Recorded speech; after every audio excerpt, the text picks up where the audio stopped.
Utah Governor Spencer Cox is proposing spending about $200 million in next year's budget to give teachers a raise. Now, that would be outside of what they get through individual school districts. What he's proposing is a $6,000 salary and benefits package that would go directly to each teacher, about $4,600 a year to the teacher in terms of a raise. The rest would cover their benefits. That's something that legislative leaders have signaled that they would support. Here's the catch. That raise may be contingent on whether lawmakers are able to pass some sort of school choice legislation. They would like to give the raises to teachers, but they want to couple it with school choice. So if you want one, you got to pass the other. Lawmakers seem to be gambling that education stakeholders will think twice about mobilizing opposition to any sort of school choice legislation if it means sacrificing those pay raises for teachers.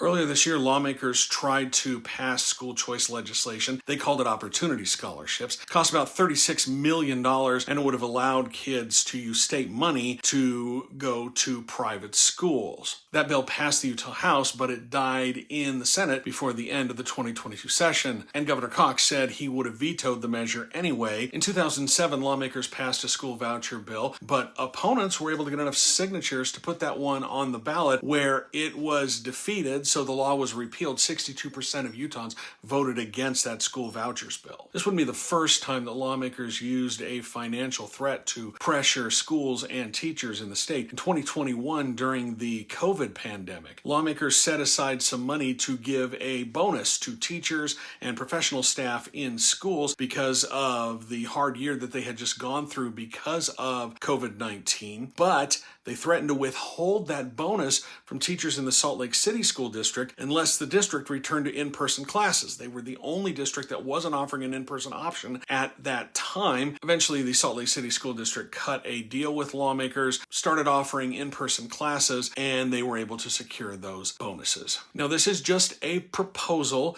to give teachers raises. The legislature controls the purse strings. They're the ones who will be in charge of this, and they will set the budget. We'll see a big part of that later this week when legislative leaders get together to start setting aside money for financial priorities in the upcoming session, and teacher raises will probably be one of those set-asides.